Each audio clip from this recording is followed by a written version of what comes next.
Pessoal, então, do gravado, meu bom dia, boa tarde, boa noite, boa madrugada. Pessoal do presencial, aos que eu não conheço, eu duvido. Boa tarde, os que eu já vi por algum motivo, bom retorno. Espero não encontrá-los mais em nenhum outro curso na segunda-feira, a não ser que seja outro concurso que você queira prestar, beleza? Agora, pelo que eu soube, eu tenho certeza que, dependendo do gabarito, terão churrascos depois nas próximas semanas, né? Aí ninguém lembra. Eu acho engraçado isso, né? Ninguém lembra, né? Vamos lá. Eu vou apontar 5 questões. Obrigado. Eu vou postar 5 questões e vou acertar elas e vou pegar os pedacinhos de aula e vou mandar para vocês. Aqui, ó. Ela aqui. Esse aqui também. Vamos lá, então. Bom, nós temos... São 3 horas praticamente, não é isso mesmo? Que a gente tem? 3 a 5, né? 2 a 5. Então, vamos lá. Na parte geral, a gente vai ficar ali entre 1 hora e pouquinho e vamos gastar mais com a parte especial, porque todos vocês já perceberam que a FGV cobra mais crimes e historinhas, não é isso mesmo? Então, parte geral, a gente vai focar aqui necessariamente naquilo que a gente já viu em algumas questões. Então, essa parte inicial aqui de anterioridade, de lei penal no tempo, eu acho que eu tenho que focar nisso aqui, ó. Não é o artigo, é na condição de. Nós sabemos a diferença do que é abolir um crime, do que é uma lei posterior que favorece o réu? Entenda, abolir um crime, eu tenho uma lei posterior que ela determina a revogação daquela conduta. Como é que é isso em historinha? Ele vai contar que o indivíduo pratica uma conduta e era crime. Em determinado momento, a sociedade não quer mais aquilo como crime e cria-se uma nova lei, ou lei posterior. E essa lei posterior diz que não é mais crime. Vai perguntar o que vai cessar diante desse autor. O que vai cessar? Todo mundo? De novo? Efeitos penais é a mesma coisa de todos os efeitos da sentença? Isso, é isso. Lembre-se que sentença penal, eu posso ter efeitos que são da esfera civil, inclusive indenizatórios, não é isso mesmo? Se tiver uma indenização lá, necessariamente ela já foi paga, não tem como eu falar, agora devolve. Então não cessa necessariamente os efeitos, todos, né? E na condição mais benéfica ao réu, lembre-se, é mais benéfica a quem? Ao agente. Então, se é uma norma que protege mais a vítima, logo ela é prejudicial ao réu, não é assim mesmo? Esse contraponto. Então a gente tem que lembrar o seguinte, nesse caso do autor, ele vai contar uma historinha, inclusive eu acho que é a primeira ou segunda questão do nosso simulado de 40. Lembra lá? Como assim, gente? Eu vou ter aqui as questões de prova, eu tenho. Na verdade, estou esperando que nível de valor que vocês vão oferecer. Então, veja. Então, nós estamos tratando de um ponto... Nem é da PM, vocês achando que eu tenho a questão hoje? Então, pensem bem. Aqui, ela vai colocar, ele deu um tiro na esposa. Porque ela não fez janta. Ou almoço agora, né? Ele deu um tiro na esposa. Aí você tem que pensar assim, vai ter uma lei escrita lá dentro da questão dizendo que essa lei, por exemplo, de 2015, é feminicídio. Verdade, feminicídio foi em 2015. Só que ela atirou na esposa em 2014. E aí vai perguntar, o que ele vai ter em relação ao âmbito penal? Então é muito tranquilo. Então veja bem, quando você fala de retroatividade da lei penal mais benéfica ao autor, claro, você tem que pensar que na historinha ele vai colocar que o autor praticou realmente a conduta ilícita naquele momento, que era necessariamente um homicídio. Só que quem ele matou foi a esposa, que naquela data ainda não tinha como proteção o crime de feminicídio, ou chamado qualificador de feminicídio. Um detalhe interessante a ser visto é que na questão ele vai colocar a lei. Vai colocar assim, ó, conforme lei tal de 2015 que gerou o feminicídio, poderia ser aplicado sobre ele o crime de. Então na letra A vai colocar lá, vai aplicar a qualificadora de feminicídio uma vez que ele matou a mulher. Só que isso é o conceito mesmo de feminicídio, só que ainda a lei não alcançava. Por quê? Porque quando ele matou a mulher, ela não tinha vigência, não é isso mesmo? Está mais caro de artigo 1º do que necessariamente aqui. Ainda vai falar que foi julgado depois, isso mesmo, é esse o trâmite. Só que eu tenho que pensar no seguinte, para qualquer tipo de questão você vai acertar. Você tem que lembrar do tempo do crime. O tempo do crime é o momento de quê? Pronto. Então você tem que pegar o lapso de tempo que o FGV te dá, que é a data, junto com o momento da ação. O momento da ação foi naquela data, então é aquela data que prevalece para verificar questões de qualificadora, aumento de pena, diminuição de pena, inimputabilidade. Então, tudo ali do tempo do crime é essencial para poder definir essas condições. Então, você tem que desprezar aquelas datas posteriores? Não tem. Você tem que lembrar que essa questão já caiu. Quem sabe a FGV cobra uma questão que a lei posterior agora favoreça o agente. Agora, você tem que lembrar que o tempo do crime ele pode te dar uma rasteira. Porque no tempo do crime a lei era grave, pesada, mas aí criou-se uma lei nova, depois daquela ação, depois do momento da ação, e provocou nesse indivíduo a possibilidade de retroagir para beneficiá-lo. É o exemplo que a gente dá em aula, aquelas aulas teóricas mais extensivas, da lei de drogas, lembram disso? Ele era um usuário, pena de 6 meses a 2 anos, criou-se em 2006 a 11343 lei de drogas, que não tem mais pena privativa de liberdade para o usuário. Então, todos os usuários naquela condição foram soltos. Então, beneficiou a todos nos fatos anteriores. Por isso que aqui está dizendo, fatos anteriores. Beleza? Tem que lembrar disso. Bom, outro assunto aqui ainda, do 1º ao 12, tempo do crime a gente já falou, teoria da atividade. Lugar do crime a gente só restabelece de novo a memória. É ubiquidade. Certa vez um de vocês perguntou se ubiquidade é a soma de atividade e resultado. Não fala soma, não. Fala que é tanto as condições de ação no lugar ou de omissão no lugar, no todo ou em parte. Porque senão você vai achar que se for em parte, não teria como alcançá-lo. Aí você tem que lembrar daquela aula nossa teórica de novo, que eu desenhava o mapa do Brasil, colocava o Paraguai e tinha um jogo de truco ali próximo à Ponte da Amizade. Então, quando eu atirava no indivíduo e ele morria no Paraguai, eu ainda tinha direito penal por conta do lugar onde ocorreu a ação no todo ou em parte. Se eu atirava nele no Paraguai e ele morria no Brasil, aí estava tratando do resultado. Então é por isso que aqui eu tenho bem como. Pode ser no lugar que teve a ação omissão, mas também pode ser no lugar que teve o resultado. Se tudo está aqui no Brasil, está melhor ainda de ser resolvido. Mas eu tenho que lembrar disso, tá? Ubiquidade.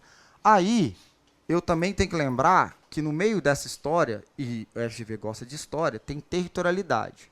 Territorialidade, você tem que tomar cuidado. Se o exemplo todo está sendo colocado que é praticado por um diplomata, pois se for um diplomata, sabemos bem que ele não será alcançado pela prisão ou pelo Código Penal brasileiro, então nem pelo processo penal, então ele vai ser colocado em imunidade. Mas também eu tenho que lembrar dessa frase. O que está escrito aqui?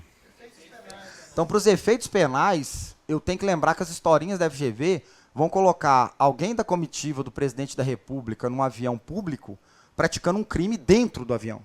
Se ele praticar dentro do avião, a gente sabe. Em qualquer lugar que ele tiver, é direito penal o quê? Brasileiro. Tranquilo. Ao mesmo tempo, se colocar que é uma aeronave privada ou uma embarcação privada e for ali qualquer indivíduo praticando um crime ali dentro, eu tenho que lembrar que o que vai prevalecer? Opa! Essa é a pegadinha que eu esperava acontecer. Não é a bandeira. É a bandeira quando for em alto mar. Tem que lembrar disso. A FGV vai colocar, é um avião da Espanha, tendo um homicídio entre 2 espanhóis, já sobrevoando o espaço aéreo brasileiro. E aí é privado o avião. Observem isso. Então não vai nessa de bandeira só, não. Ah, quando é privado é bandeira. Não, é bandeira quando é em alto mar. Ficou claro? Beleza? Importante. É, porque é o espaço aéreo correspondente ao Brasil. Ficou claro? É a mesma coisa que seria mar territorial brasileiro. Isso. Percebeu que a pegadinha é colocar os 2 espanhóis dentro do avião da Espanha para te trazer a ilusão de que é direito penal espanhol? Mas não é, porque o avião é privado e ele está em território brasileiro.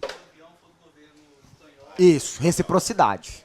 Reciprocidade. Repare que a reciprocidade ela não está literalmente descrita, já viu? Não está em nada escrito aqui. Mas eu tenho que condicionar que se para mim é assim, para eles também tem que ser. Entendeu? É isso.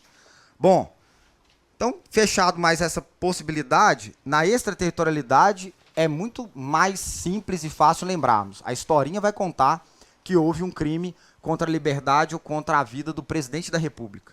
Aí nós vamos saber que ela é incondicionada, não é isso mesmo? Mas pode dizer que todo o crime praticado no estrangeiro foi contra a primeira-dama, pois talvez tenha sido só ela que foi para o estrangeiro e ele tenha ficado, por algum motivo. Então, se pratica um crime contra ela lá, é incondicionada. Diga nunca. Protege o cargo de presidente da República, não protege a primeira-dama, não. Então tem que pensar que a prova adora fazer essas atualizações de casos. Não se esqueça que a questão 1, primeira sua, do simulado, é João casado com Pedro, que o filho agride, né, o casal. Então é assim mesmo. Isso. Que os demais que você fala, qualquer pessoa, é só o presidente, tá? E isso ainda tem que pensar no ponto de vista daquele que pode assumir o seu cargo. Cuidado com isso, tá? Não tem escrito vice-presidente ali, não tem escrito ali ministro da STF, tem nada disso, tudo bem? Bom, presidente do Congresso, tem nada disso. Então,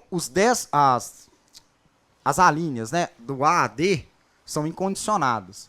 A historinha da FGV pode contar um caso extraterritorial, ou seja, um caso que o crime todo aconteça lá fora. Lembra disso, extraterritorial é sempre todo lá fora, do começo ao fim. Qualquer beiradinha do crime que passa-se pelo Brasil, ele não é extraterritorialidade mais não, agora é território, tá? Então, esses contras aqui, eles podem ser colocados, misturados com aquilo que são os crimes condicionados. Tratado Convenção Brasil se obrigou a reprimir, ou praticados por brasileiros, ou praticados em aeronaves e embarcações brasileiras, que lá naquele território estrangeiro não são julgados. Então, cuidado. Você está lendo a historinha e ela vai dizer que o crime aconteceu numa embarcação brasileira. Olha lá, embarcação brasileira, que por hora ali, condição privada, perfeito? Mas você tem que continuar lendo a historinha. Por que você tem que continuar lendo a historinha? Porque ela vai dizer que não foi julgado lá naquele território. E aí você tem que lembrar que, nesse caso, é uma condição de extraterritorialidade condicionada. E aí, para fechar, pode ser que a historinha fala, considerando que houve um crime praticado no estrangeiro por um brasileiro, dentre as condições que foram aplicadas a ele estão, aí coloca aqui uma das alíneas. Com essas condições, ele pode, então, sofrer, à luz do direito penal brasileiro, suas punições. Cuidado, você vai ter que lembrar de todas, porque é sucessivas, é em concurso. Não adianta ele ter só uma, ele tem que ter todas. Perfeito? Então, eu já vi FGV em provas de MP e judiciário contar a historinha do condicionada e dizer que ele entrou no Brasil, que esse fato não foi punido e tal, mas na última linha dizia, ele foi perdoado do estrangeiro. Ponto. E aí perguntava se poderia ser alcançado pelo direito penal brasileiro, mesmo assim. Não. Qualquer uma dessas, se ele já tiver aplicado sobre ele a condição de ter sido realizada, eu não posso aplicar o direito penal brasileiro. Beleza? Agora a situação do caso do Robinho, né? Mas o caso dele é um pouco fenômeno. Embora não é o Ronaldinho, o Robinho tem um fenômeno aí. Uhum. E foi condenado lá e executando a pena aqui, sem o devido processo legal daqui. Então deu uma margem interessante para quem até dá aula a dizer o seguinte, não quer dizer que ele tenha sido condenado lá, que é obrigatório ter todo o devido processo legal aqui mais. Mostrou-se então que não precisa. Então, ou seja, muitos brasileiros estão condenados lá fora, fugitivos, caso sejam capturados aqui e o país de lá quiser que eles possam cumprir pena, pelo visto podem, né? Ele é um exemplo disso. Opa, bacana. Hipercondicionada é o parágrafo 3º. A lei brasileira aplica-se também ao crime cometido por estrangeiro contra brasileiro fora do Brasil. Então nós estamos tratando daqueles seguranças que mataram Jean Charles, lá no metrô da Inglaterra. 2 ingleses que mataram um brasileiro. Se reunidas aquelas condições lá de cima, lembra delas? Aquelas de condicionada? Ainda assim tem que ter essas duas. Mais essas. Por isso que chama hipercondicionada. Entendeu? É por isso. Bom, pena cumprida no estrangeiro. Se caísse na FGV, você tinha que botar a mão para o céu, de tão fácil que ela seria, porque ia tratar de exemplos muito básicos. O indivíduo que foi condenado lá fora e também processado e condenado aqui dentro por conta da extraterritorialidade, que lá ele pega 10 anos de pena privativa de liberdade e aqui ele pega 15 anos. E pergunta-se qual seria a pena dele ao final de toda essa disposição, né? Lembre-se, muitos falariam ali 25 anos de cana. 10 lá e 15 aqui. Vai ser a letra A. Deve ser a letra E, deixando claro que ele vai continuar cumprindo somente os 15 anos, que é a pena mais alta que ele tinha, que era aqui do Brasil. Então ele vem com os 10, abate 5 do que estaria aqui e cumpriria necessariamente o restante que está faltando. Perfeito? Então, importante essa diferença. Bom, aí a gente vai lá para aquela parte do crime, e aqui tem uma que eu até coloquei uma questão, e ela gerou muita dúvida de alunos, porque tem alunos aqui que já estão muito investigadores da Polícia Civil e querem ferrar todo mundo. Então, calma, não é o seu momento ainda, tá? Entenda. Teve uma questão que foi o seguinte, a menina foi brigar com a outra e com a intenção de dar nela um tapa na cara, adivinha? Dei um tapa na cara. E esse tapa na cara provoca a morte da vítima. Se eu contar desse jeito pra você, é homicídio mesmo. Se eu te falar desse jeito, eu tenho que imaginar que esse tapa na cara foi, né, hiper com força, né, ou tapa. Só que você esqueceu que é FGV? Não vai te entregar de mão beijada que a pessoa tem um tapa na cara mortal. Não vai. Então lá na historinha tá dizendo, ela tinha um coágulo que era sem nenhum conhecimento dela. E, lá está escrito assim ainda, de forma surpreendente, veio a estourar pela condição do tapa e ela veio a morrer. Lembre-se, a condição de dolo, ela tem também a voluntariedade, eu quero fazer aquilo. E o que ela queria era um tapa na cara que trouxesse a ela questão aviltante ou uma lesão corporal, e não a morte. E o direito penal ele é justo.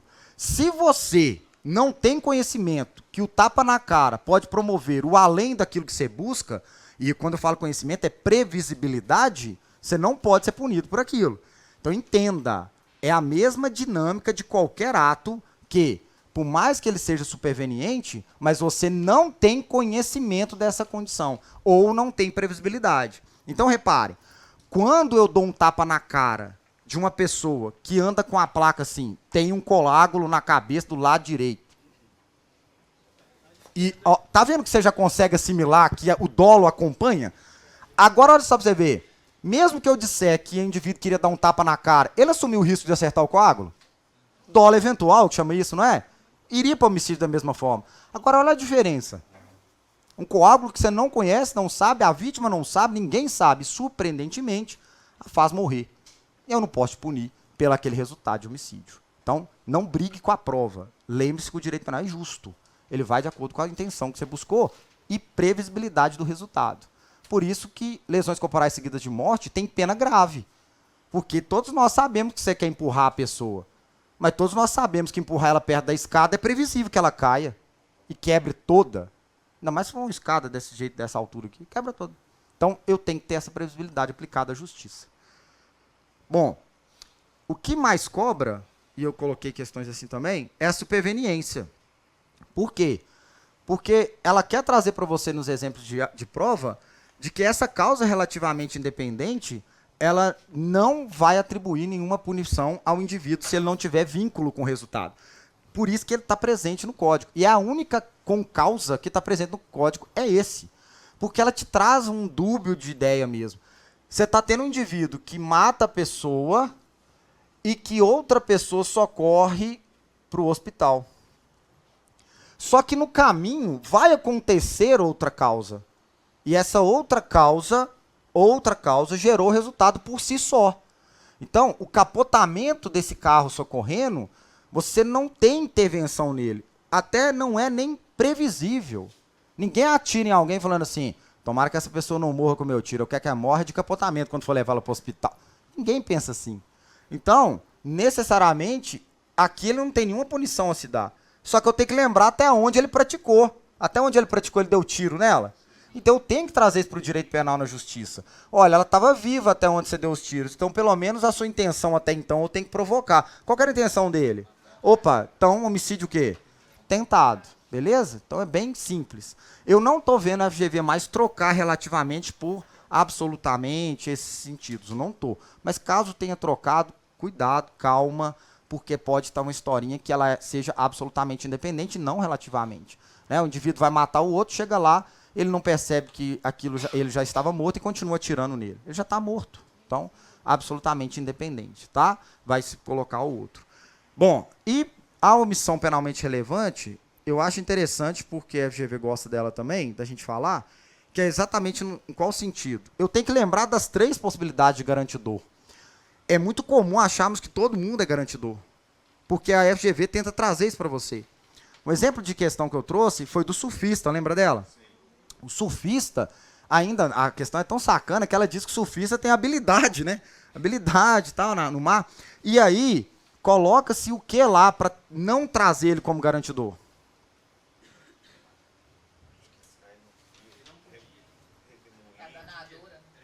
Lembra? Ah, não, calma. Vocês estão indo já no fato que ocorreu. Lembra? Por que nada daqui traz ele como garantidor? Repare, vamos para as alíneas. É isso que você vai ter que fazer na sua mente lá na prova. Ele tinha lei e obrigação de cuidar desse menino? Proteção dele? Vigilância dele? Ele que assumiu a responsabilidade, ele falou, vai lá, menino, surfa lá que o pai aqui vai resolver o seu. Aqui é o Medina. Foi. Aqui, ele fez algum comportamento anterior? Foi ele que empurrou esse menino com a prancha lá para ele surfar de qualquer jeito? Então, acabou. O que você está lendo mais do que isso? Já era. Se ele não tem nenhuma das 3 alíneas que o abraça como garantidor, ele não tem dever nenhum de salvar esse menino, não, hein? Não tem dever nenhum. Esse é o ponto. Agora, é importante condicionar o seguinte. Se na prova, e eu acho que, se eu não bem lembro, a questão até trouxe isso.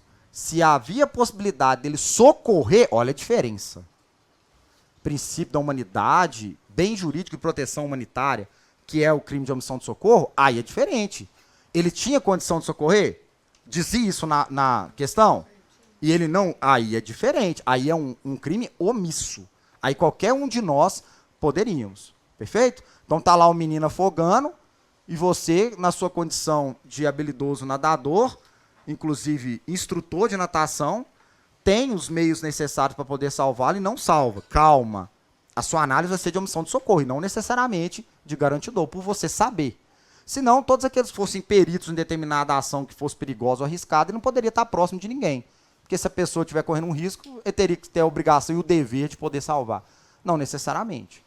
Beleza? Importante pensar nisso. Entenderam, então, o que a gente está focando em questão? Tem que pensar nisso. É uma das 3. Lei e obrigação. Vai ser o policial, vai ser o bombeiro, vai ser o policial civil, vai ser aquele que tem por lei a obrigação de trazer essa condição de proteção. Mas também os pais, né?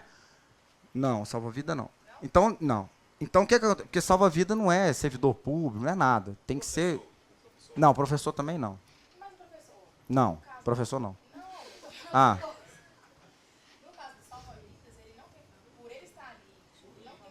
Pessoal, isso é muito importante notar. Prestem atenção. Prestem atenção. Essa proteção, ela tem que ser por... Essa vigilância, ela tem que ser por... Esse cuidado tem que ser por... Se não tiver lei, não é aqui, ponto. Então, se esse salva-vida é contratado da prefeitura e lá está escrito, você tem por lei... Opa! Então pode deixar, lá ele vai ter por lei. Agora... Aqui, olha só, eu já vou pular da prova. Aquele contratado do clube, ele é o quê? Contratado. Opa! Quando eu assino o contrato, vai comigo.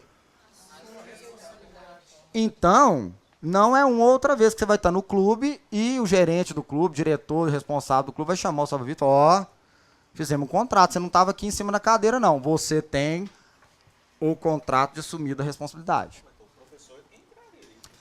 Então, eu estou dizendo que ele não entra por lei. Eu estou dizendo que não é aqui. Eu estava aqui. Aqui. Aqui não. Não entra. Beleza? Mas se a prova trouxer que é um professor da rede pública, ele entra? Diga depende. Depende. O cuidado que ele vai ter com esse aluno, a proteção que ele vai ter com esse aluno e a vigilância com esse aluno é integral? Não, aí. É enquanto ele está vinculado ao aluno, entendeu? Então, isso é por que eu estou dizendo? A FGV tem capacidade de fazer isso, que ele já alimentou no raciocínio dele ali. Professor que encontra com um aluno na rua, não é? Cai na prova. Cai na prova. Professor que, por lei, tem que cuidar dos alunos, encontra com um aluno na praça. Entendeu? E aquele que ficar vinculado só a isso, marca. Perfeito? Já que a gente está pensando em todas as possibilidades. E da mesma... Vai que cai e depois vocês acham que eu já sabia. Então, veja só, né? O assumir a responsabilidade, ele é mais amplo. Por que ele é mais amplo? Eu posso ter um contrato, como, por exemplo, um guarda-costas, mas eu também posso ter aqui a disposição de habilidade, de capacidade de confiança. Eu sou instrutor de natação, eu estou te dando aula. Isso tem um contrato aqui? Suponhamos que não tem. Não precisa, então, ter contrato. É assumir a... Então, eu posso ser um professor de natação e eu estou vendo que você está nadando mal e está com receio de ir lá para o fundo daquele rio, ou mar, ou piscina. E eu, professor, sem contrato nenhum com você, falo assim, eu sou professor. Olha, você é professor? É. Pode nadar até lá na frente, fica tranquilo. Tô dando aula aqui, pode ir lá. Você vai e afoga. E agora? Tá vendo? Essa outra forma, o quanto é amplo, é dessa maneira que a gente tem que pensar. Quando você deu aquele exemplo lá na praia do menino que perdeu lá dos pais, apareceu, você segurou e é sua responsabilidade. Você assumiu também? Cuidado, cuidado. Não entendi. Você deu um exemplo na sala um dia, da criança que perdeu dos pais na praia. Aí você encontrou e pegou o menino para cuidar e depois deixou. Não, eu não fiz isso não, eu dei um exemplo. Eu não faço isso em praia. Eu dei um exemplo. Vamos lá. Você assumiu ali, é isso aí. Ah, é aquele alerta lá, né? Sim. Coloque as máscaras. Pegue os pés de pato. Pera, só um minuto. Segura. Vamos lá, gente. Aqui eu acho que não deve molhar, não, que aqui tá alto. Vamos lá. Presta atenção. Muita boa análise. Entenda bem. Quando você assume a responsabilidade, você está assumindo a responsabilidade de impedir o resultado. Então, o que é o controle disso? O controle é o quanto você está vinculado àquele resultado após assumir essa responsabilidade, perfeito? Então, vamos imaginar, conforme ele repassou, o menino estava perdido. Eu, então, chega perto e falo, tio, eu estou perdido. Para que eu não ocorra omissão de socorro, eu o recebo. Não, filho, vem cá. Quando eu faço isso, omissão de socorro eu pratiquei? Não. Mas eu, enquanto estou com ele, eu assumo a responsabilidade? Agora eu vou acabar com a responsabilidade. Quer ver? Opa! Um salva-vidas. Salva-vidas. O senhor tem por lei alguma condição de receber crianças que estão extraviadas? Não, pode me passar. Se ele nega, eu não posso falar assim, dane-se, estamos aqui e sai correndo. Porque a responsabilidade continua sendo minha. Então, a responsabilidade para ser quebrada, encerrada, finalizada, eu tenho que ter a certeza que outro assume a responsabilidade. Se for os pais, deixa de ser necessariamente sua responsabilidade e passa a ser por quê? Tá vendo? É essa a diferença. Beleza? Entendeu? Isso. Vamos lá? Por último, comportamento anterior criou o risco da ocorrência do resultado. A prova, ela vai trazer um exemplo que o indivíduo, ele realiza uma conduta, que podemos chamar de quê? De comportamento, que vai fazer aquele risco da ocorrência do resultado. Então, eu dou sempre esse exemplo em aula, que é o varrer e tacar fogo nas folhas que varreu. E isso gerar, então, um incêndio na casa da velhinha cadeirante grave de gêmeos cega, que mora sozinha. E ela morre. Perfeito? Entenda. Nós acabamos de lembrar e admitir, e a FGV pode cobrar, que você pode ser punido por omissão penalmente relevante ou omissão imprópria por ato culposo. Repare que em nenhum momento que ele varre essas folhas, ele tem como dolo matar essa velhinha. Mas alguém discorda que foi esse comportamento anterior que provocou o risco do resultado? Pronto, então é disso que nós estamos tratando. Então as responsabilidades nossas são aqui, mas aqui são comportamentos que eu faço. Quer ver? Se as folhas que pegaram fogo não matam a velhinha e não queimam a casa, ele ia ser punido por alguma coisa? Tá vendo? Então a condição dele ser punido no comportamento anterior é porque ele, com esse comportamento, cria o risco da ocorrência. É ele que faz isso. Tá? Importante considerar isso aqui também. Não, peraí. É omissão imprópria, né? Isso. Vamos lá no ponto de vista doloso, perfeito? Então, se eu com dolo, eu devia agir e não agir tendo lei e obrigação, não agir assumindo responsabilidade ou não agir depois do meu comportamento anterior, eu enquadro no crime doloso de homicídio se ele morre. Perfeito? É isso mesmo. Impróprio. Perfeito? Ou comissivo por omissão, que a prova FGV pode chamá-lo também. Comissivo por omissão. Tá? Perfeito? Vamos lá? Então, agora, na consumação e tentativa, não vou falar de parte geral. Isso. Pode ser um sinal. Na consumação aqui, a minha preocupação é que você esqueça os crimes nas modalidades consumadas e tentadas vinculadas às vontades, verbos e resultados. Exemplo. Extorsão mediante sequestro. Quando se consuma? Vamos lá. Extorsão mediante sequestro. Quando você consuma? Esse A é sequestro, é preocupação na questão. Lembra? Sequestrar. Lembra disso? É quando eu sequestrar. Por quê? Porque na prova vai dizer que eu estou sequestrando com qual intuito? Isso. Exatamente. Não. Cai na prova. É qualquer vantagem. Não confunde com extorsão propriamente dito, que lá é vantagem indevida, ou indevida vantagem econômica, na verdade. Por que é importante lembrar desses termos? Porque é lá que a FGV coloca o problema. É lá que ela coloca a pegadinha. Então, ela pergunta como se consuma? Não. Ela vai contar uma historinha. E ela vai dizer que o indivíduo sequestrou a filha do empresário, mas na próxima esquina, ele foi capturado pela polícia, que o carro era rastreado, ou a criança era rastreada. E aí vai perguntar assim, diante da situação de não terem nem pedido o resgate, que crime que eles praticaram? Sabe qual que vai ser a letra A? Tentativa de extorsão mediante sequestro. Ou extorsão mediante sequestro tentado. E vai ter uma galera marcando isso. Claro, puxando meu saco, que não assistiu nossa aula. E, na letra E, ou D, ou C, porque a B é advocacia administrativa. Então, C, D, ou E, patrocinar. C, ou D, ou E, vai estar lá assim. Extorsão mediante sequestro consumado. Só que a FGV, ela ainda pode apertar mais. Pode. Ela pode. Ela pode dizer que aquela criança, por óbvio, ou por dizer somente criança, a FGV tem essa capacidade, não é somente extorsão mediante sequestro. É o quê? Extorsão mediante sequestro qualificado. Ela tem capacidade de fazer isso. Porque nada da FGV escrito na historinha é à toa. Então, se ela diz que sequestrou uma criança com o fim de obter qualquer vantagem, se ela usou o termo criança, não tem como você entrar com recurso falando eu não sabia que a criança tinha menos de 18. É ou não é? Nós não estamos aqui, né, para preparar para uma prova cheia de pegadinha. Eu não sei vocês, mas quando eu preparei as minhas aulas com vocês, na primeira turma que já estava a FGV como banca, eu fazia as questões assustados o quanto eles gostam de colocar pegadinhas além da que a resposta normal, que seria extorsão mediante sequestro consumado, eles ainda colocam que é criança para ser qualificado. Por isso que eles têm 5 alternativas. Dá para ele colocar o consumado na letra D e o consumado qualificado na letra E. E você ficar naquela, e agora? Por exemplo, e se ele conta que a extorsão mediante sequestro, os bandidos foram capturados 48 horas depois de ter sequestrado? Exatamente. Extorsão mediante sequestro, qualificado de novo, porque durou mais de 24 horas. Então a gente tem que amarrar muita coisa mesmo, tá? Então é por isso que eu estou tratando dessa questão. Por quê?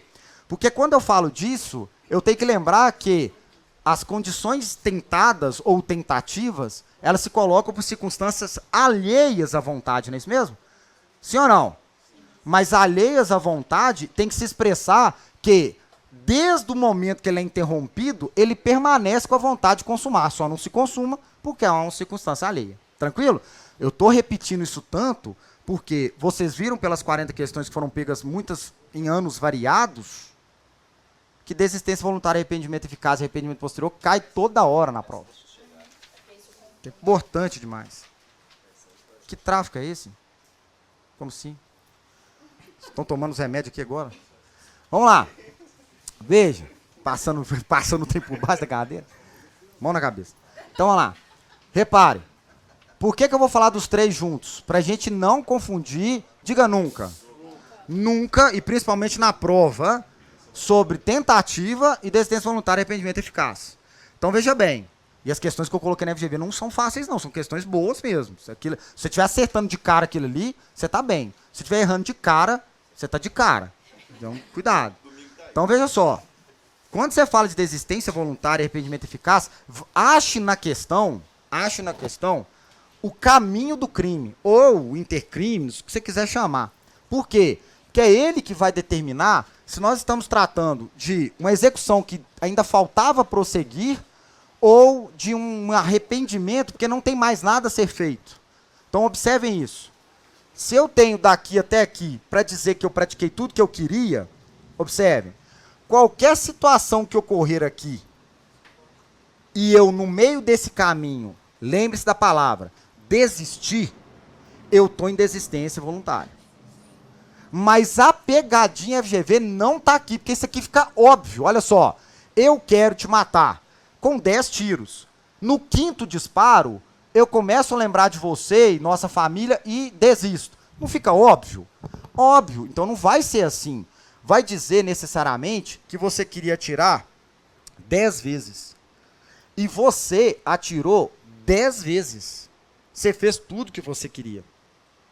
lembre-se, eu faço essa pergunta em aula.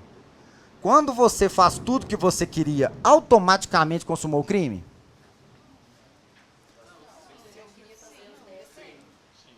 Presta atenção. Quando você fez tudo que você queria, automaticamente consumou o crime? Gente, presta atenção, presta atenção. Presta atenção. Quem disse pra você que quando você faz tudo que queria, o resultado acontece também do jeito que você queria? Quem dera se fosse assim. Eu quero disparar só uma vez e tomara que ele morra.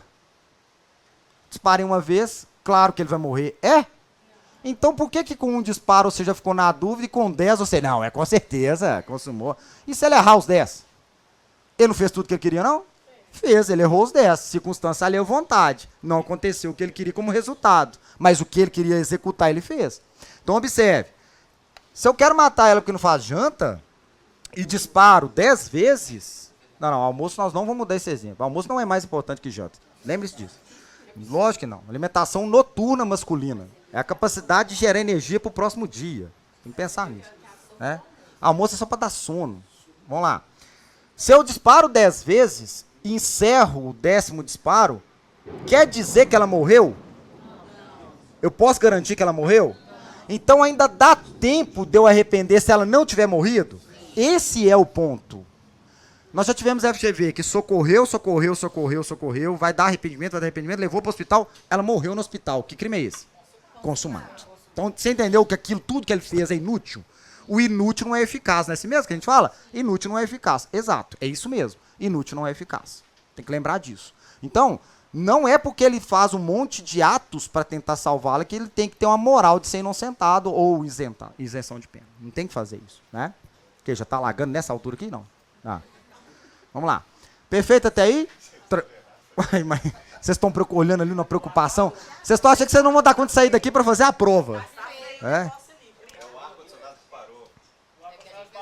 Uai, então agora eu tô mais tranquilo. Eu achei que eu tava com algum problema. Sudorese. Então tá bom. Querem acionar lá, não?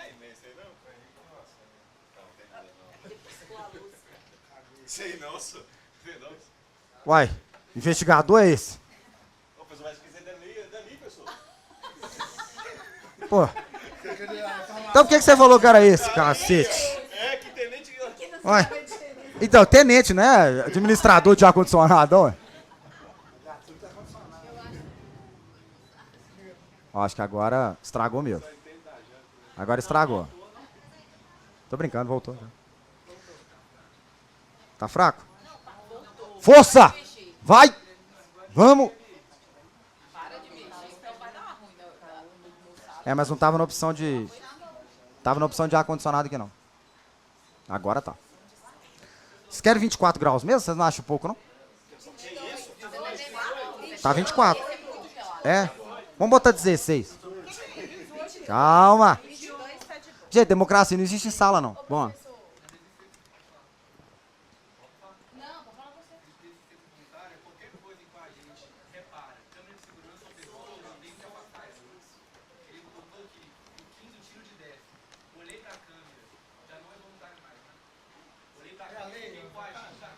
Não, não pensa assim, não.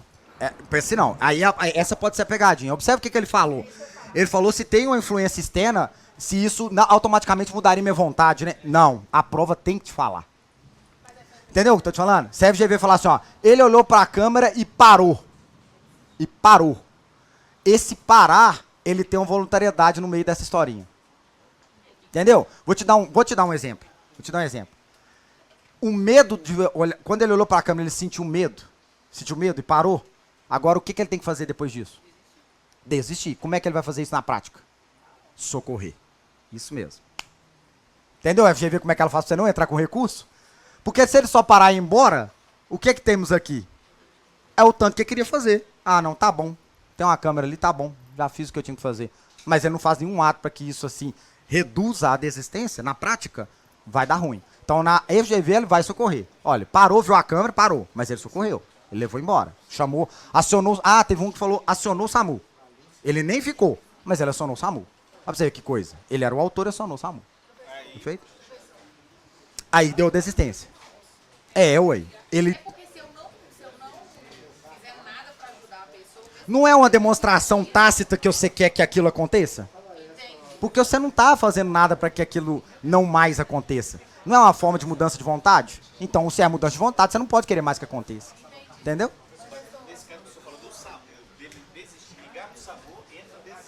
Entra se ele tivesse coisas ainda a prosseguir. Sim.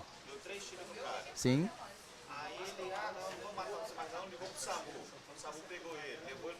Isso. Mas ele que acionou. É. Lesão corporal. Entendeu? Isso foi uma questão de FGV. Já foi. Eu acho que dá uma B, inclusive.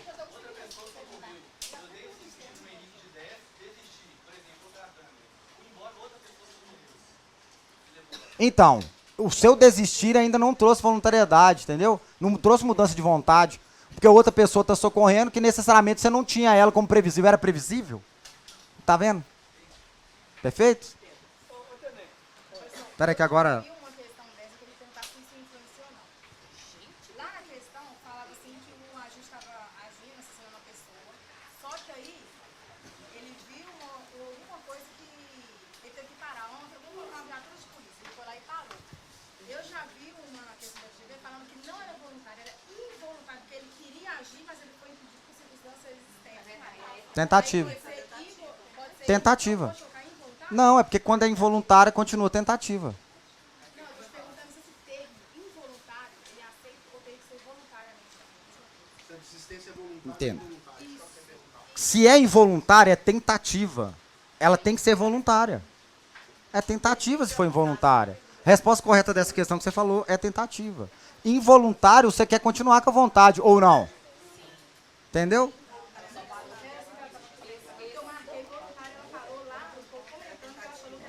Não. Aqui, ó. Eu só discuto questão com ela na minha mão. Que você vai esquecer da palavra que muda tudo.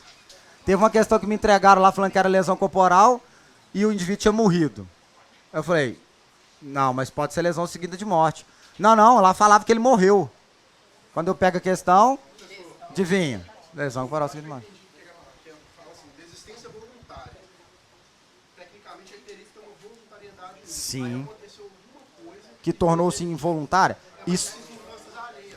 Tentativa. Tentativa, o conceito dela é circunstância alheia. Vamos lá, foca aqui de novo. Dá uma moral pra mim. Hup. Segura. Pessoal, tratem comigo pra garantir a certeza. Porque o que eu vejo em sala é dois discutindo e os dois errados. Mas calma, tô te falando que você nunca vai acertar, não. Tô te falando que pode ser isso que aconteça. Então, vamos discutir todos nós juntos. Beleza? Então, vamos discutir aqui. Pessoal, então quer dizer que é isso e isso? Não. É isso. É isso mesmo. Então, vamos discutir aqui. Senão, você sai dessa sala com dúvidas que não foram solucionadas por conclusões suas. Então isso aqui que eu vou marcar. Não, pode perguntar. Fique à vontade. É o que acontece, ó, a gente fala de novo. Pelo que eu vi na questão, ela estava falando que seria espontâneo do agente, que não seria externo. Eu sei que é tentativa. Eu estou falando a palavra, que ela colocou involuntário ou espontâneo. Ela considera espontâneo. Involuntário e espontâneo são vínculos que podem existir, mas não são desistência voluntária. Ponto. É isso. Beleza? Eu posso, de forma espontânea, ter uma circunstância alheia à minha vontade e não querer continuar. Entendeu? Espontaneamente. Se eu tô te matando e tá vindo a polícia, eu ainda tenho escolha de continuar te matando com ela vindo ou, espontaneamente, eu picar a mula. Beleza? É isso. Bom, se eu entendi, eu não posso confundir com arrependimento posterior. Porque arrependimento posterior é danado para cair em prova. Veja bem. Nos crimes cometidos sem violência ou grave ameaça à pessoa. Vai ter um monte de roubo aí, um monte de extorsão, que o indivíduo arrepende, devolve as coisas e dane-se, não tem arrependimento posterior, porque tem violência ou grave ameaça. Beleza? Outro ponto. Cuidado com essas historinhas. Adianta ser... Teve uma questão que foi exatamente assim. Adianta você devolver, restituir a coisa durante o processo... Só falei processo. Adianta? Para arrependimento posterior? Diga nunca. Aqui seu prazo aqui, ó. Cadê seu prazo? Aqui, ó. Antes do recebimento da... Tem algum processo que começa antes do recebimento da denúncia? Não tem essa possibilidade. O processo, inclusive, inicia-se pelo recebimento da denúncia. Beleza? Pela citação do réu e tudo mais. Tranquilo até aí? Beleza? Podemos? Então tá. Ah, pergunta boa dos concorrentes de vocês de outras salas. Acordou. Vamos lá. Aqui pode ser aplicado para peculato? Não, só falei peculato, que isso? É a minha questão. Peculato, pode?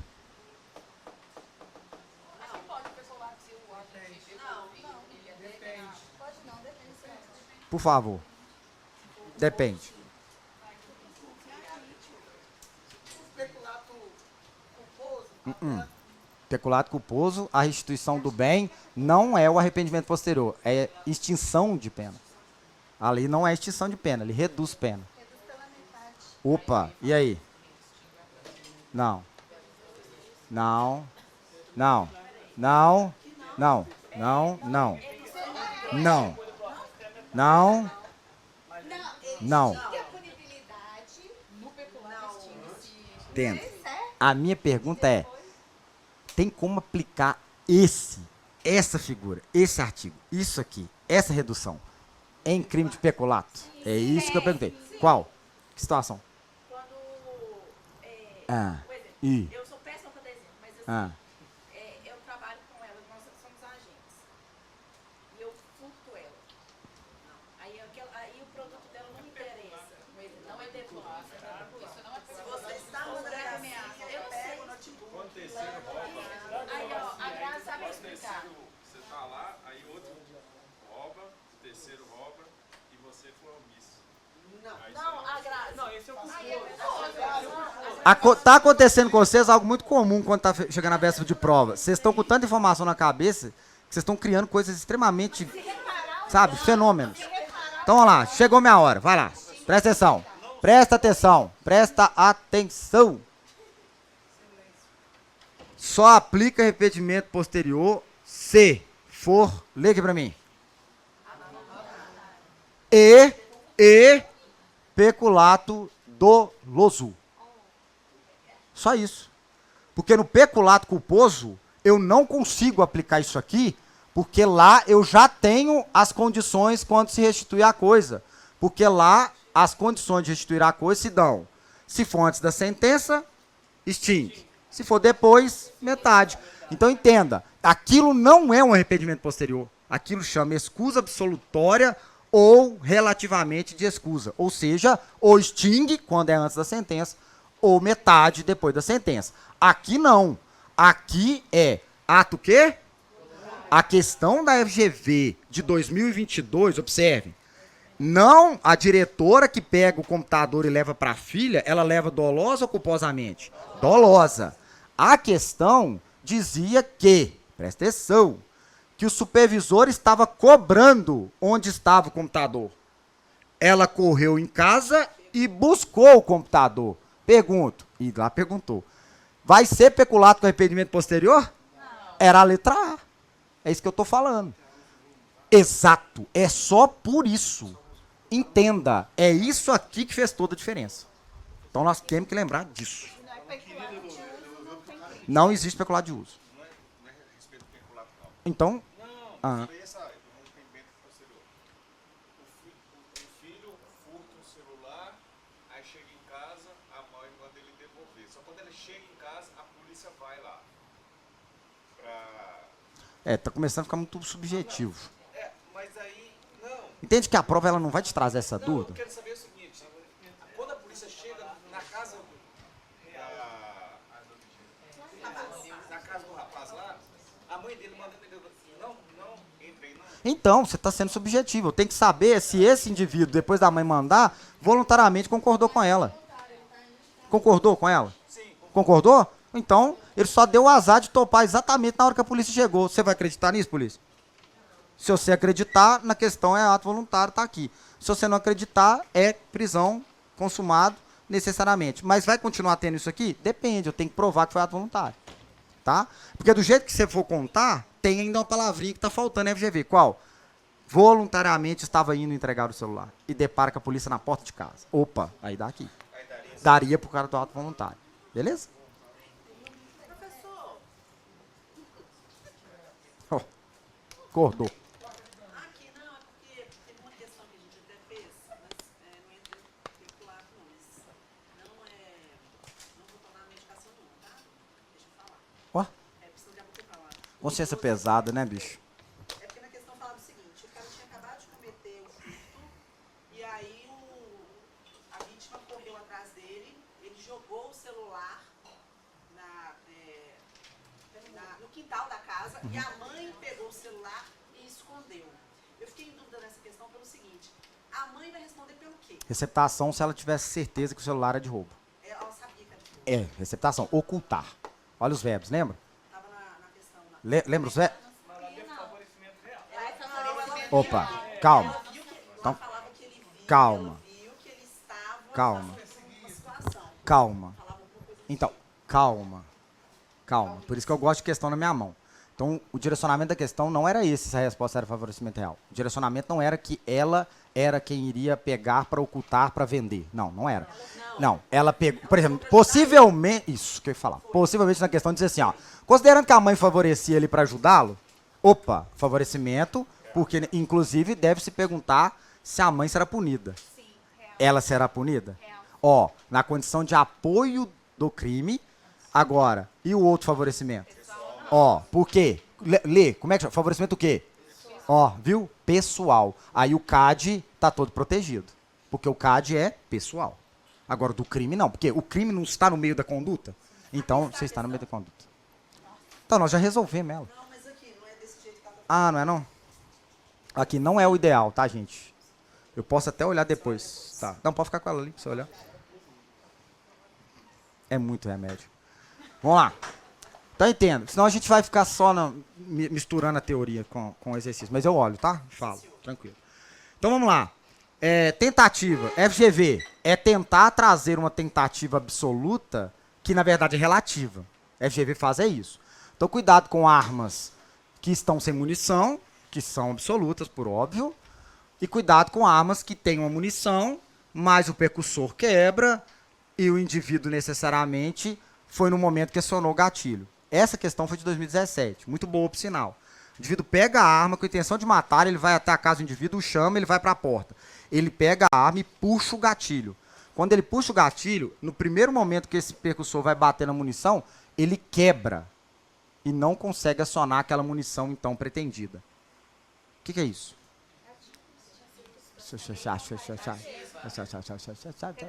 Tentativa.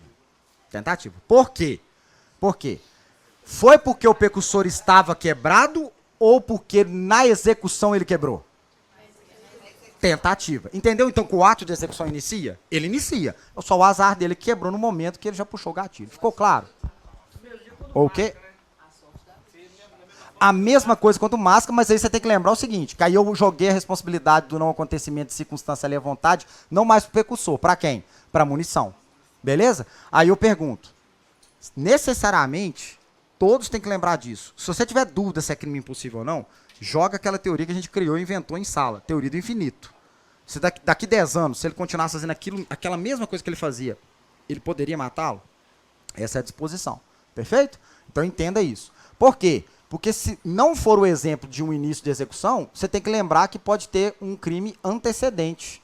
Então, muitas das vezes, o indivíduo ameaça primeiro, não ameaça, e depois ele realiza um ato para matar. Não é isso mesmo? Então, eu tenho que lembrar o que a prova está perguntando. Ela quer saber se há algum crime ou se ele consegue consumar o crime que ele queria. Então, tem que cravar isso lá na questão, tá?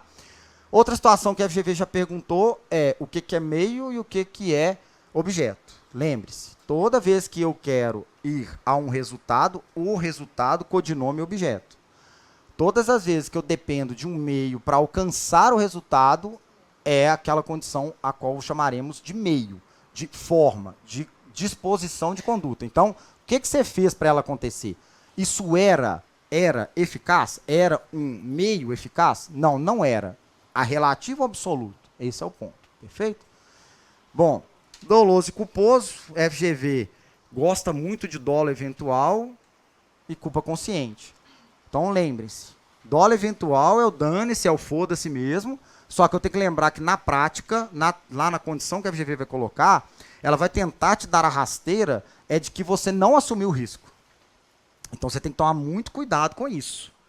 Por quê? Porque ela vai demonstrar que você tocou o zaralho. Ela vai falar assim, ó, considerando que mesmo sabendo que isso poderia atingir a vítima, ele permanece executando a conduta. É totalmente, diga totalmente diferente de uma previsibilidade onde ele acredita nas habilidades dele para que não ocorra. E não quer e nem assume que isso ocorra. Pra vocês terem uma noção do impacto que é isso, todos vocês viram em dia 21 de dezembro o caminhoneiro que matou 30 e tantas pessoas naquele ônibus, não viram? O toxicológico dele saiu agora, vocês viram lá? Álcool, cocaína, êxtase, viu lá? Quase um aluno de concurso. Lotado de trem. Veja, observe. É dolo eventual? Tomando essa drogaiada toda, encarando e tal. Olha lá no processo. Foi crime de trânsito. Pode olhar lá. Não admitiram o dolo eventual no caso dele. Estão prendendo ele preventivamente para evitar que ele continue dirigindo. Olha só para você ver. Para deixar claro para o nosso processo penal que pode cair na prova que tem sim prisão preventiva em crime culposo. Olha aí. Está lá, ó. Crime de trânsito. Não está lá, Tribunal do Júri, homicídio 121, não. Pode olhar, pesquisa aí para você ver. Então, é nesse nível que eu quero te mostrar. Não leve sentimento para a prova. Se você levar sentimento, 30 pessoas mortas, você quer enfiar no cara hediondo, crime homicídio doloso, qualificado. Então, cuidado com isso, tá? E outro ponto importante. Quando se trata de erro de tipo, eu tenho que ter muita clareza do que é dolo e o que é culpa. Por quê? Porque culpa só vai estar presente em especificadamente aquele crime determinado. Então, vai estar literal. Só existe crimes culposos onde é expresso em lei. Então, cuidado. A FGV vai trazer exemplos de crimes que deixa-se claro que exclui o dolo, mas ele não vai ter punição nenhuma porque não tem modalidade culposa. O exemplo que eu coloquei nas 40 de vocês foi um indivíduo que estava na balada que era para gente acima de 18 anos, encontra com a menina lá, ela entrou com a identidade falsa, teve uma relação sexual com ela e depois soube que ela tinha 13 anos. Que crime que ele pratica? Diga nenhum. Exclui o que dele? O dolo. Erro de quê? Erro de tipo. Nesse caso, considerado pela FGV, inevitável. Inevitável. Dessa condição, eu tenho que lembrar que permite crime culposo. Mas existe estupro vulnerável culposo? Não existe. Então lembre-se desse ponto de vista também. Tá? Quando eu trato de erro de tipo, esse parágrafo primeiro, que está vinculado ao erro de tipo, e ele está vinculado é porque aqui, eu estou excluindo, presta atenção, eu estou excluindo a minha intenção de praticar o ilícito, mas eu quero praticar o que estou realizando. Então, não é que eu tenha dolo, é que para mim não há ali nada que se vincule à conduta ilícita. O que corta de mim aqui é o ilícito, porque eu acho que estou o quê? Estou agindo em quê? Mas então eu teria que estar plenamente justificado, então. O erro tem que ser o quê? Plenamente justificado. É por isso, senhoras e senhores, que aqui eu tenho uma isenção de pena, exatamente porque eu vou ter um processo. Eu tenho que provar que para mim era ação legítima. E uma vez eu não conseguindo provar, o máximo que pode acontecer para mim é dizer que eu não tenho um erro plenamente justificável. Olha só como é que fala. Quando o erro deriva de... e o fato é punível por crime culposo. Então, na discriminante putativa, eu tenho também possibilidade de não ter nenhuma punição. Lembra daquele exemplo? Lembra que eu sempre vou dizer isso em aula?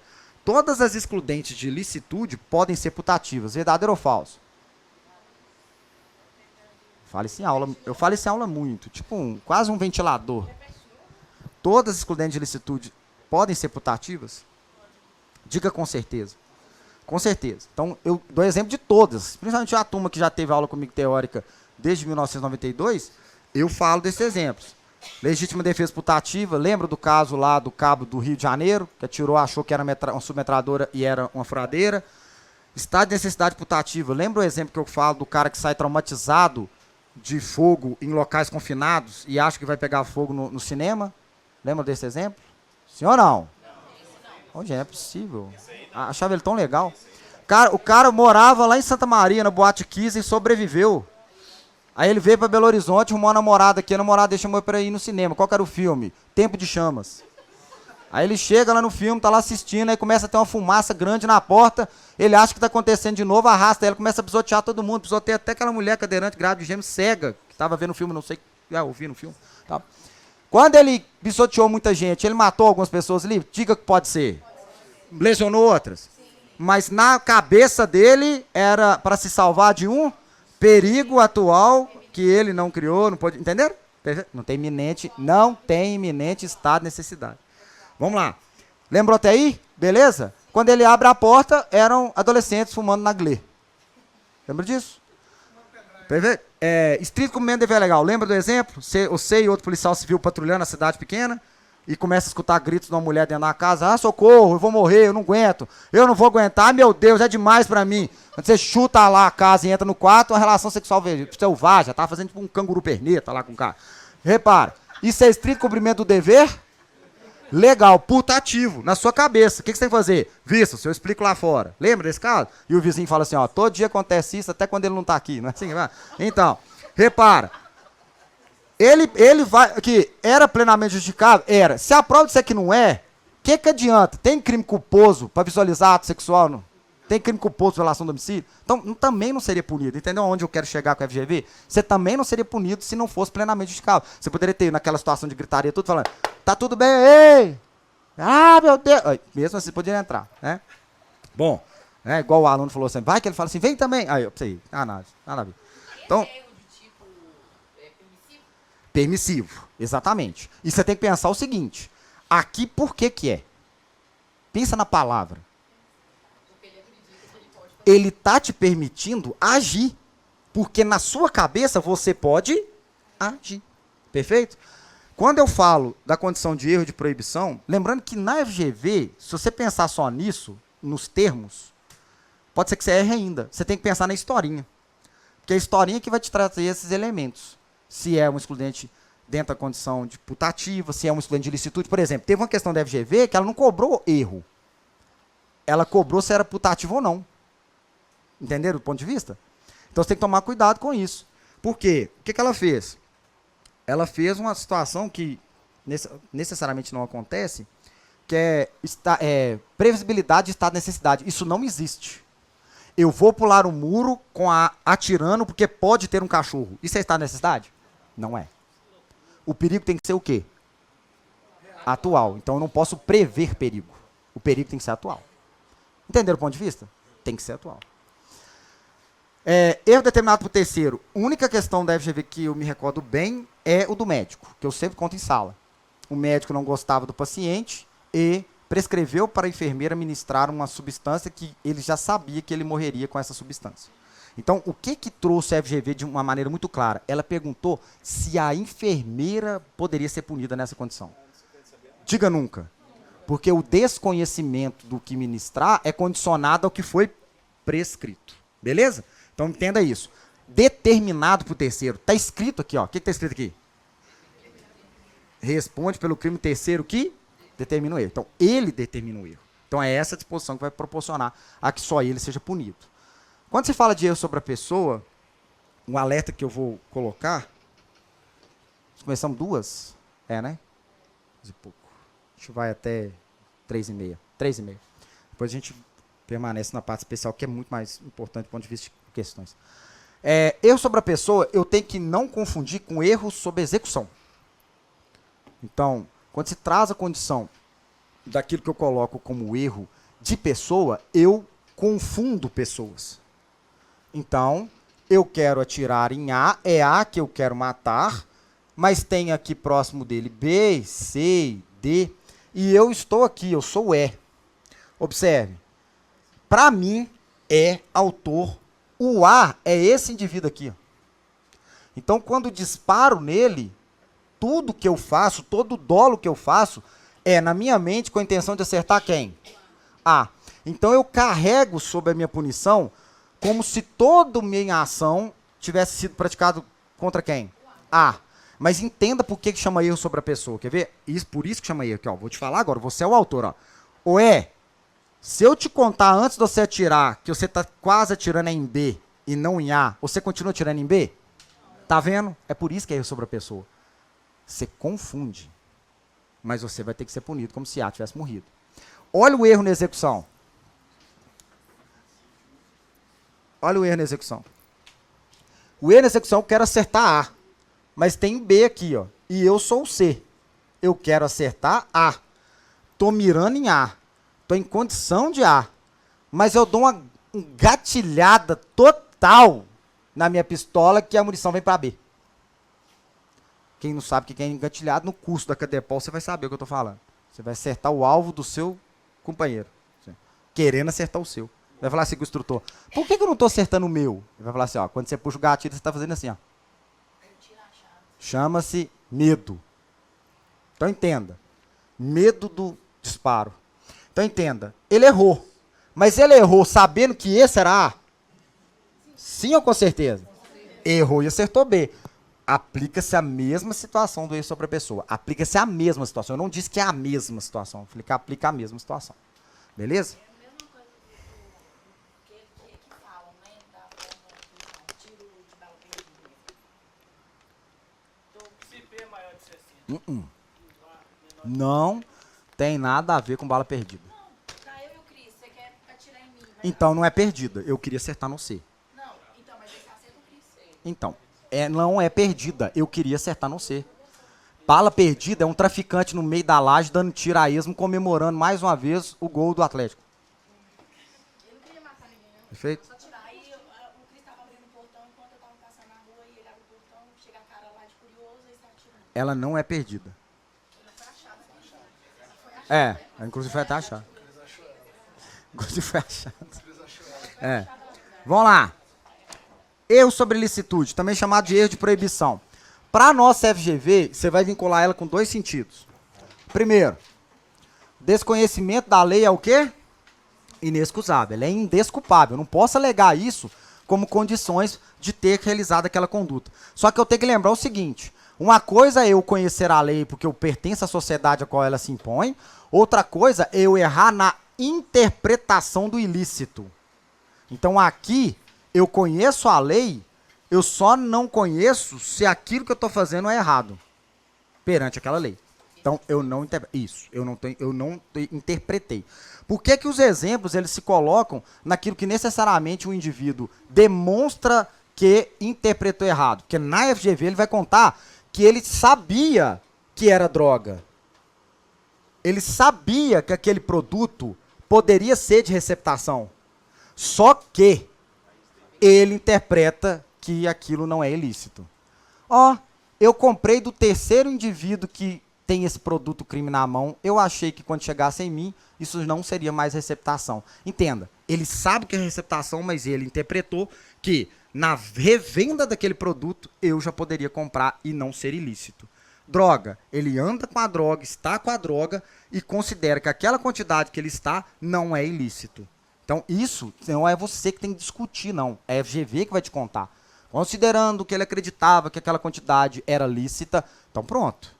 Aí você tem que ir para o outro lado da questão, que é o que vai cair em uma das linhas, das letras.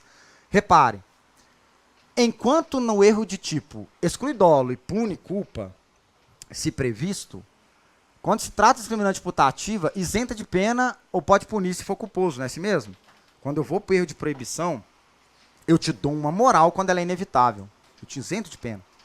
Mas quando ela é evitável, eu continuo te punindo e ainda te lasco um sexto ou um terço de diminuição, então é essa que você tem que marcar para a prova. Porque essa você continua com o mesmo crime que você tinha, só vou te dar uma moral minorante. Eu só vou te dar uma moral reduzindo essa pena. Só isso. Então você continua sendo punido dentro daquele crime. Perfeito? Então não tem dó pro cara que interpreta errado. Eu diminuo a pena dele, caso prove essa condição evitável. Tem que provar, tá? Não pode ser nada que seja superável pelo óbvio. Perfeito? Sim, erro de tipo exclui dolo e pode punir culposo se previsto em lei. Discriminante putativo isenta de pena e pode punir culpa se previsto em lei. No erro de proibição, não. Eu isento você de pena se inevitável sua interpretação ali na condição que estava. E, se evitável, eu continuo te punindo pelo mesmo crime que você fez, só que eu reduzo sua pena. Te dou uma moralzinha. Poderia ser, no evitável. Mas isso é a prova que eu vou te contar. Nós dois que podemos combinar que era, mas a prova é que vai te dizer. Se ela disser inevitável, não briga com ela, não. Tá?